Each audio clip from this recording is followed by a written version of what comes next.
Assalamualaikum warahmatullahi wabarakatuh. Selamat datang di BBC Budiono Pintar Channel. Jangan lupa tekan tombol like, beri komentar yang santun, dan subscribe agar selalu mendapat notifikasi tayangan baru dari kami. Terima kasih. Assalamualaikum warahmatullahi wabarakatuh.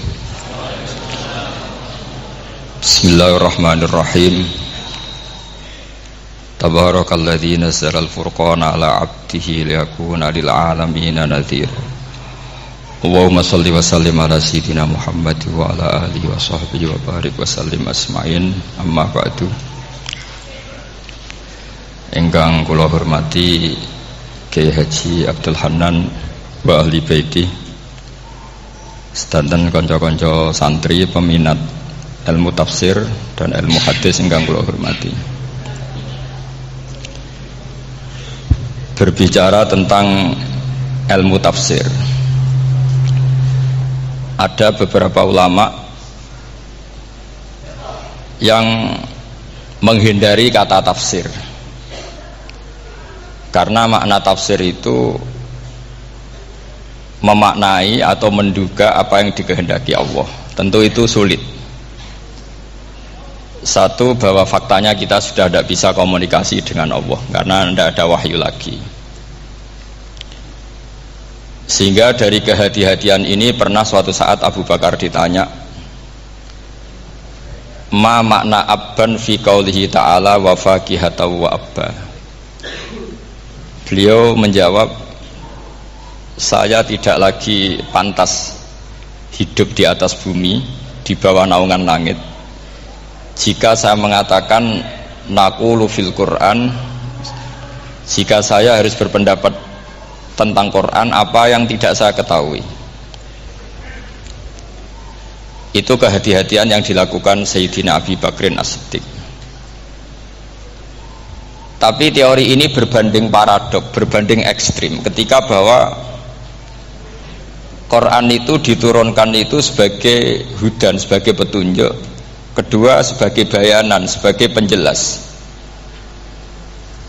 Dan ini yang saya yakini, kalau sebagai penjelas, Quran itu harus jelas sekali dan bisa menjelaskan. Dan Quran mensifati dirinya wal kitabil mubin, demi kitab yang memberi penjelasan. Sehingga dari sudut ini orang kafir pun mungkin memahami Quran. Dan menurut saya orang kafir pun bisa paham Quran. Kalau Ahok itu melintir Quran, tidak memahami Quran, paham? Senak harganya itu melintir Quran tapi tidak memahami Quran. Tapi bahwa Quran itu bisa difahami orang kafir itu ya. Logikanya gampang begini, kata Imam Syafi'i dalam kitab Ar-Risalah.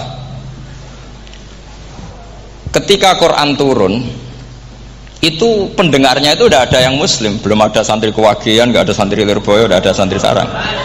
Pendengarnya itu non muslim. Nah ini sampai angen-angen, ketika Quran turun itu pendengarnya muslim atau non muslim? Non muslim.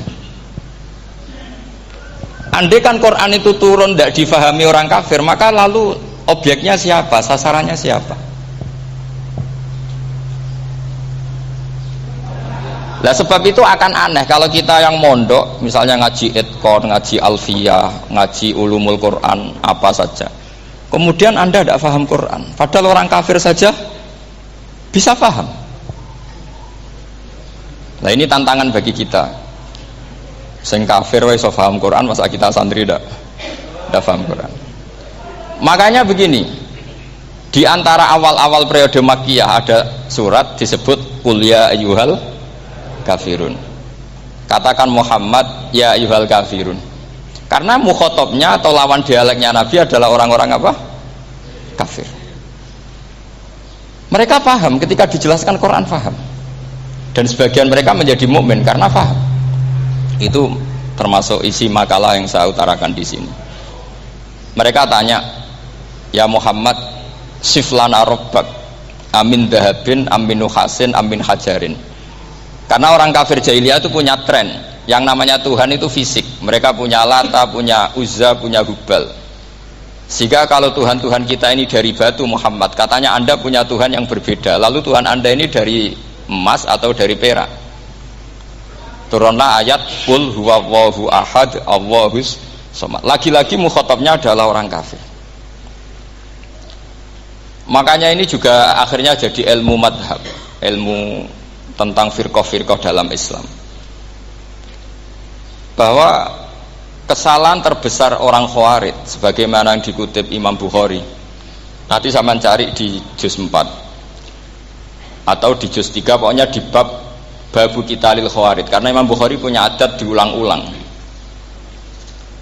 Kata Ibnu Umar yang dikutip Imam Bukhari, innahum intolaku ila ayatin nazalat fil kufar faja'aluha alal mu'minin. Orang-orang Khawarij, atau kalau sekarang orang-orang radikalisme, itu meneliti Quran, kemudian ketika ada kriteria manusia-manusia tertentu itu dianggap itu kenanya orang Islam, korbannya orang Islam.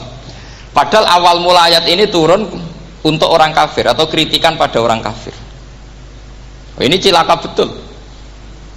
Karena logikanya seperti yang dikatakan Imam Syafi'i, ketika Quran turun ini nggak ada orang Islam, yang ada orang kafir, sehingga mukhatabnya adalah orang kafir.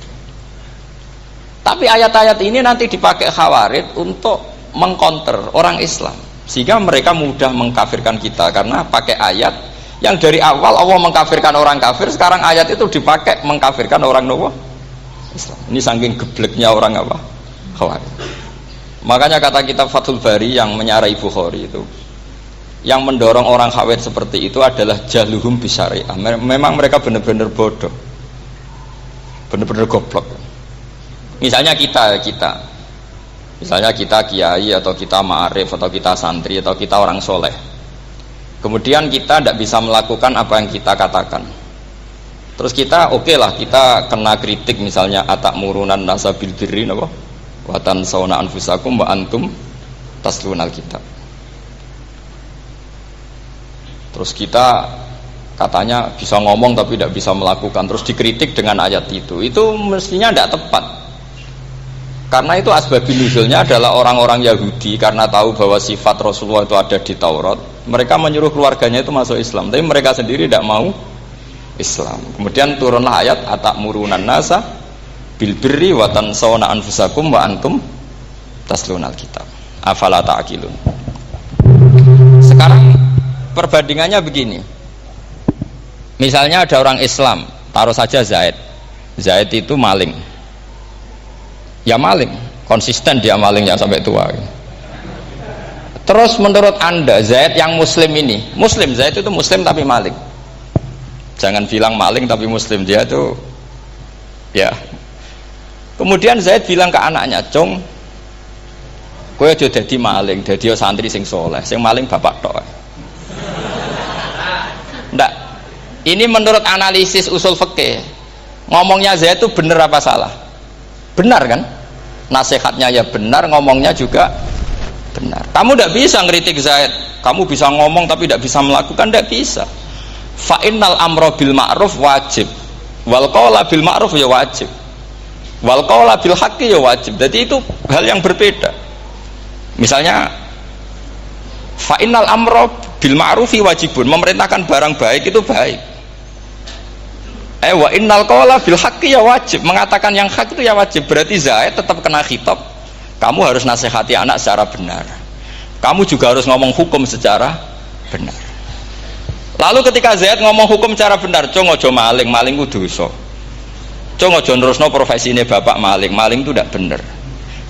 Dia berarti sudah melakukan dua kebenaran, yaitu ngomongnya benar, nasihatnya benar.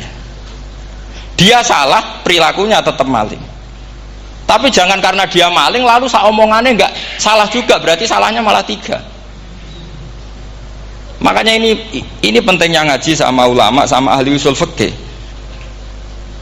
Jadi tidak bisa dicampur adukkan. Zaid gagal dalam perilaku, tapi jangan gagal lagi di nasihat. Nanti kalau dia tidak nasihati, maka anaknya terus maling, alasannya niru bapaknya. Karena bapaknya kalau mau nasihati nanti disemprit sama santri-santri, "Pak, sampean ra oleh nasihati anake ra usah maling, sampean dhewe maling." Oh, tidak bisa, cara usul fikih itu malah yudroku kulluh la yudroku napa? Kulluh, atau bahasa populernya al-maisur la yasqutu bil ma'sur. Misalnya kita sebagai kiai hanya bisa takrib, hanya bisa jurumiyah. Apa muda Fathul Mu'in cek abote. Bulet maknane bulet. Kamu ndak boleh ngomong gini, Cong. Kowe sebagai muridku kudu nurut aku. Nak gurumu goblok tok takrib, kowe tok takrib wae. Gak oleh ngelangkai guru, gak sopan gitu misalnya. Gak boleh gitu. Tetap kita ngomong, Cong. Kowe aja koyo aku.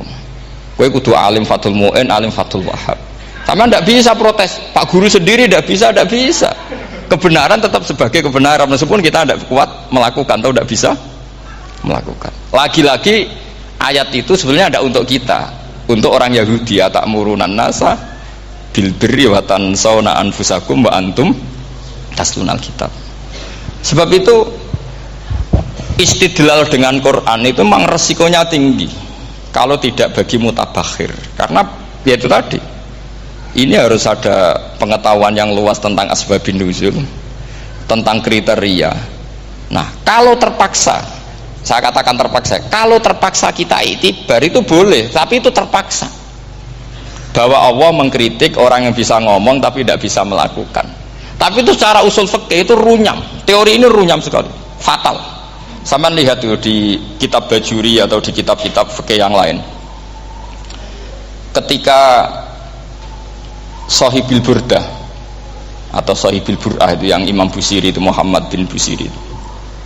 Niku salah nama tapi kadung populer. Jadi sebetulnya Imam Busiri itu Shahibil Bur'ah bukan Shahibil Burdah, tapi kadung terkenal Burdah, kita ikut-ikutan apa? Burdah. Imam Busiri itu ngeluh, saya ini orang yang banyak kesalahan. Di antara salah saya adalah saya bisa ngomong tapi tidak bisa melakukan. Yaitu saya ngomong misalnya orang supaya tahajud, saya tidak tahajud. Saya ngomong orang supaya sholat sunat, saya tidak pernah sholat sunat. Itu sarahnya itu yang menyarai itu kan Imam Bajuri itu yang sarah Burdah. Itu mengkritik begini. Kalau Anda ngendikan itu fi ma'radi dzammin nafsi, yaitu dalam konteks Anda mengkritik diri sendiri oke. Tapi omongan Anda salah. Karena secara usul fikih fatal. Fatalnya begini. Misalnya saya nggak pernah tahajud, ya mungkin itu nyata, ya, mungkin itu nyata. Apakah kemudian saya tidak boleh mengatakan at-tahajjudu sunnatun? Apa saya diwajibkan diam hanya karena saya tidak pernah tahajud, terus saya seorang kiai yang haram mengatakan at-tahajjud sunnatun? Saya harus tetap mengatakan kalau tahajud itu sunnah. Saya kalau punya santri terus saya bilang, Cong, napas nganggur yuk tahajud itu sunat. Karena mengatakan kebaikan pasti bagian dari kebaikan itu sendiri. Makanya kata Imam Bajuri, fakaifa yakunul amru bil ma'rufi mazmuman. Bagaimana mungkin sesuatu yang jelas baik karena memerintahkan kebaikan mazmuman menjadi sesuatu yang tercela hanya karena mengatakan tidak melakukan. Fa innal fi'la ya amrun wal hukmu ya amrun akhar. Itu beda. Jangan karena Anda tidak minum teh karena diabetes, terus Anda kalau ada tamu tidak disuguhi teh. Karena saya sendiri tidak minum teh. Wah ya repot kalau gitu. Nah, itu lagi-lagi tadi orang Khawarij salah ketika mengartikan ayat yang harusnya objek kritiknya itu orang kafir, kemudian karena Quran lama sekali dibaca orang Islam sampai orang itu lupa kalau Quran awalnya turun diantaranya adalah membenahi akidahnya orang kafir, sehingga korbannya orang Islam. Itu mirip seperti cerita kita ya, santri-santri itu kalau punya musuh itu baca Hizib Nasor. Dulu pengarang Hizib Nasor itu musuhnya orang fasik, sehingga dihizib. Santri ora di musuh wong fasik, duwene kancane dhewe, akhirnya kancane yang kena hizib. Nah ini penting saya aturkan ya, sama seperti itu. Lama sekali Quran itu hanya dibaca orang Islam dan komunitasnya Muslim, sehingga seakan-akan semua kritikan Quran itu pada orang apa? Islam. Padahal jelas Quran ada kul ya ayyuhal kafirun. Jelas mukhatabnya orang kafir. Sadaqata lakum dinukum waliyadin.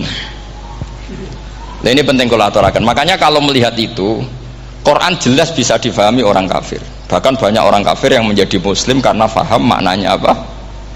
faham maknanya Quran. Itu jelas sekali.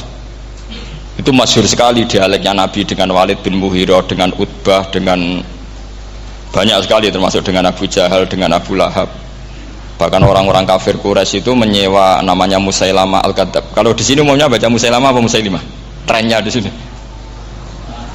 pakai fathah ya. Itu entah ya, nggak tahu saya yang masalah yang mana itu kan, karena memang kalau dalam ilmu riwayat itu sekali salah baca itu kasus betul, kayak Sa'id bin Musayyab atau Sa'id bin Musayyib itu ketika beliau sugeng itu kalau dipanggil Sa'id bin Musayyab itu marah besar, karena maknanya Sa'id al-Musayyab itu yang ditawan. Makanya beliau bilang sayyabatni Irak wa anal Musayyib. Orang Irak mengatakan saya ini ditawan, sebenarnya saya yang menawan mereka. Tapi al-masyhur itu dibaca Sa'id bin Musayyab, padahal dia tidak mau dipanggil Sa'id bin Musayyab, Sa'id bin Musayyab. Karena nama ini penting. Pentingnya begini, ini kata Rasulullah kalau sedang guyon, kata Nabi, mbok kamu itu sekali-kali mikir, kenapa saya ini diberi nama Allah Muhammad. Ini hadis sahih di Bukhari, ada di Kitabul Adab, banyaklah teks ini. Kenapa ya Rasulullah? Allah itu senang bingung wong kafir, kata Rasulullah. Karena Abu Jahal kalau manggil saya jadi bingung. Itu kalau orang Arab kan pasti tahu maknanya. Muhammad maknanya orang yang terpuji. Sehingga kalau Abu Lahab ngomong itu jadi paradok. Hei orang yang terpuji, kamu bohong. Kan jadi aneh. Ya Muhammad kadzabta. Hei Muhammad kamu bohong. Kalau diterjemahkan hei orang terpuji, kamu bohong. Itu akhirnya sahabat tertawa-tawa. Karena cek pinter deh pangeran milih nama kamu ya Rasulullah. Karena ini bingungkan musuh itu. Makanya kalau kamu udah anak kiai, itu anak kamu namakan saja Agus, pasti satu pondok manggil Gus semua. Itu aman itu. Oh itu boh yang nggak seneng tetap panggil Gus. Karena kalau untuk Gus putra kiai kan butuh di bapak kiai, kan bapak kadung ra kiai itu kan, itu ada triknya, yaitu anaknya dinamain Agus. Nah, itu Rasulullah itu sudah dipilih sedemikian rupa oleh Allah, perilakunya benar, ahwalnya benar, sak namanya juga benar. Sehingga ketika Abu Jahal, Abu Lahab tahu bahwa nama Muhammad ini problem, karena ini madah itu memuji. Sehingga mereka kalau mencari Muhammad itu bilang ainal mazmum, mana orang yang tercela. Terus orang-orang Quraisy tidak paham, kamu nyari siapa? Akhirnya mereka bilang ana atlubu Muhammad, dan saya cari Muhammad. Akhirnya bilang Muhammad lagi. Nah, itu. Nah, Quran juga main di ranah nama. Sehingga Abu Jahal itu namanya kan Abul Hakam. Orang Islam dari awal memanggil Abu Jahal. Karena kalau sampai kita manggil Abul Hakam, kita akan mengalami paradok, ya Abul Hakam, hei bapak dari semua kebijakan, kamu begini kan kacau. Makanya itu dari sini orang nggak boleh salah apa? Salah nama. Ini penting kalau aturakan, karena kadang menganalisis Quran itu satu bilisanin Arabi mubin. Kata Imam Syafi'i, wa innahu latanzilu rabbil alamin nazala bihir rohul amin ala qalbika litakuna minal munzirin bilisanin Arabi mubin. Di antara, kata Imam Syafi'i ini, di antara aturan pokok memahami Quran adalah dia malian bil arabiyah, dia sangat-sangat menguasai bahasa Arab. Itu masyhur dalam dialek Imam Syafi'i. Saman kalau ngaji takrib atau Fathul Mu'in, syarat sahnya tayamum lil musafir itu apa? Tolabul ma', mencari apa? Air. Sampai kalau di takrib dicontohkan, kalau di tempat atas nyari ke bawah, kalau ke bawah nyari ke atas. Imam Syafi'i ditanya, kaifa taqulu bi syartit tolab, bagaimana anda berpendapat bahwa tolabul ma' itu wajib untuk menjadi sahnya tayamum? Terus Imam Syafi'i faqara'a falam tajidu ma'an, kamu pergi kemudian falam tajidu ma'an, kamu tidak menemukan air. Terus Imam Syafi'i mengatakan la yuqalu liman lam yatlub lam yajid wa innama yuqalu lam ya'rif. Katanya, orang yang nggak pernah mencari itu tidak bisa dikatakan lam yajid, tidak menemukan. Kalau belum mencari namanya tidak tahu. Padahal Quran bilang kamu pergi kemudian kamu tidak menemukan air. Tidak menemukan itu berarti harus mencari dulu, baru dikatakan lam yajid, tidak menemukan. Kalau tidak pernah mencari namanya tidak tahu. Hanya gitu tok itu jadi ilmu bahwa tolabul ma itu wajib, karena Allah mengatakan falam tajidu ma la yuqalu liman lam yatlub lam yajid wa innama yuqalu lam ya'rif. Orang dikatakan tidak menemukan berarti setelah mencari kemudian kesimpulannya tidak menemukan. Kalau belum mencari namanya apa? Tidak tahu. Nah, dari sini Imam Syafi'i istidlal wajib tolabul. Ini namanya malian bil arabiyah. Dia menguasai bahasa Arab. Begitu juga ulama-ulama sufi. Itu ada cerita Aba Yazid Al-Bustami, itu ada muridnya baca ayat wasiqal ladzina taqaw rabbahum ilal jannati sumara. Orang-orang takwa itu digiring menuju surga. Itu dia nangis. Muridnya kaget, ini guru saya tidak benar, ini ada cerita surga tapi dia malah nangis karena ayatnya itu digiring. Terus kata Abu Yazid, mereka itu di mana saja, masa ke surga aja butuh digiring? Ke surga itu kan nikmat, ngapain butuh digiring? Saya tidak mau, kata dia. Abu Yazid itu gak mau digiring ke surga, itu gak mau. Muridnya kan tambah kaget, memangnya mau neraka kan, itu pikirannya itu. Ternyata beliau jawabnya sederhana, saya pas itu sudah dekat sama Allah sehingga tidak perlu digiring. Kemudian saya sudah panitia kiamat pas itu, jadi tidak perlu digiring. Nah ini nanti penting jadi satu aturan ilmu ulumul Quran. Saya di rumah itu istiqomah ngajar Qawaidul Asasiyahnya Said Muhammad yang dulu ditulis abahnya Zubdatul Itqan oleh Said Alawi. Kemudian Zubdatul Itqan itu tentu dari kitab Itqan. Terus Said Alawi dulu ngarang kitab Faidul Khobir, sarahnya Faidul Khobir sama Sayyid Muhsin Al-Musawab, dulu dari Padang tapi hidupnya di Mekah. Saya dulu talaki sama Mbah Mun. Itu ternyata ada ayatnya, innal muttaqina fi jannati wa nahar fi maq'adi sidqin 'inda malikim muqtadir. Sekarang sampean saya tanya, menurut Anda semua orang kena hisab enggak? Tidak sama jawab saja. Menurut Anda ketika di mahsyar semua orang kena hisab apa enggak? Pasti kita menjawab iya. Tapi kata Said Muhammad itu keliru. Enggak kebayang orang seperti Nabi kena hisab. Pasti yang kena hisab itu orang-orang yang enggak jelas. Nah, misalnya Nabi jelas baiknya, harusnya ya langsung enggak kena hisab. Karena enggak mungkin seorang saksi kok diaudit, enggak mungkin. Lo saksi itu di pengadilan kan nggak tersangka, nggak terdakwa, dia tidak boleh diintervensi oleh hakim. Nah, Rasulullah ketika kiamat, ketika fil mahsyar, fi faslil qada itu jelas, fa kaifa idza ji'na min kulli ummatin bisyahidi wa ji'na bika ala haula'i syahida. Rasulullah sudah dekat Allah, pas mahsyar itu ada Allah, ada Rasulullah, ada Jibril. Kemudian Nabi itu mengidentifikasi. Ditanya sama Allah, bener mat ini umatmu? Ya, niki umatmu ya. Kalau yang nggak jelas ya Nabi lama jawabnya. Makanya kamu jangan jadi orang nggak jelas. Nah, itu kalau sekali nggak jelas itu Nabi lama sekali jawab. Nah, artinya begini, yang kena hisab itu meskipun kata Said Muhammad, meskipun Dhahirul Quran itu menetapkan asbata umumal hisab, tapi zahirnya Quran yang sama juga menafikan hisab. Itu karena nggak mungkin, nggak kebayang kita malaikat berani menghisab afdhalul khalqi. Sama bisa bayangkan malaikat mengaudit Rasulullah SAW. Ahabbal khalqi ilallah. Kepen cilaka mencet ya. Wong jejer Allah kabeh dinten audit sudah indah. Fa kaifa idza ji'na min kulli ummatin bisyahidi wa ji'na bika ala haula'i syahida. Lalu mungkar nakir juga sama. Sampean bisa bayangkan mungkar nakir tanya Nabi Muhammad. Tesnya susah. Karena kalau Rasulullah terus ditanya, "Waman nabiyuka?" Wah, itu kan bisa kiamat itu.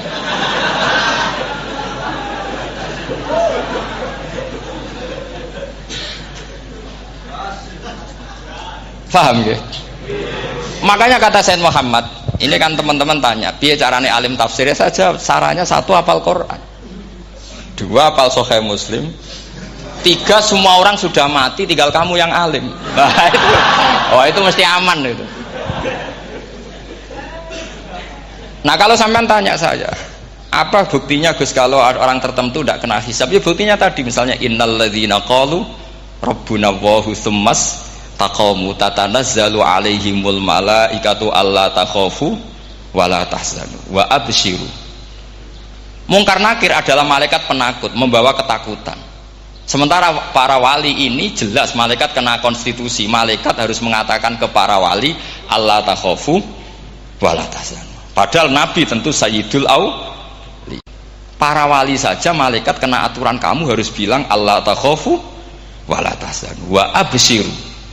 Hei para wali, kamu jangan susah, jangan gentar, kamu harus gembira. Kamu bisa bayangkan misalnya mungkar nakir bawa godok atau orang kalau dipukul ajul sak walang-walang. Kemudian kamu bayangkan si Abdul Qadir ngalami itu, Abdul Hasan Asadali ngalami itu, Abu Yazid Al Bustami. Kalau itu ngalami gitu semua, ngapain kita jadikan mursyid? Kan sama nasibnya dengan kita.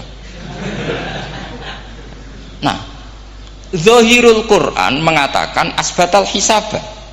Tapi Zahirul Quran di ayat yang lain lam yusbit al hisabah. Makanya tadi umumul Quran juga ditaksis dengan muqayyid.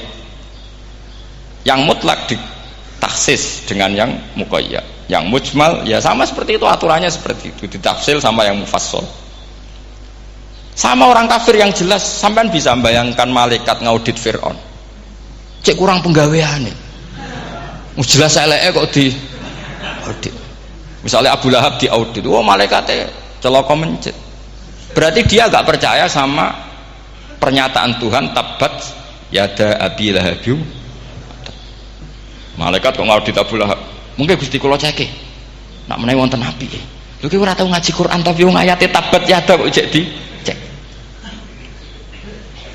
Nah, yang seperti ini masuknya kategori ulaikal ladzina satruse, mereka yang kafir bi ayati rabbihim wa liqaihi fahabitos a'maluhum fala nuqimu lahum yaumal qiyamati wasna. Jadi ada orang-orang kafir yang jelas kena aturan fala nuqimu lahum yaumal qiyamati wasna. Jelas kafirnya ya gak kena hisab, yang jelas nabinya, jelas wasinya juga gak kena hisab. Yang kena kita di tengah-tengah.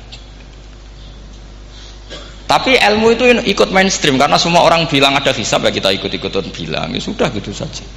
Tapi kalau aslinya ya rapati percaya. Umumnya uang gerono mati ditalkin ya kita melok-melokan nalkin. Tapi kalau kadang ya gak kebayang. Piye nak wali-wali ditalkin.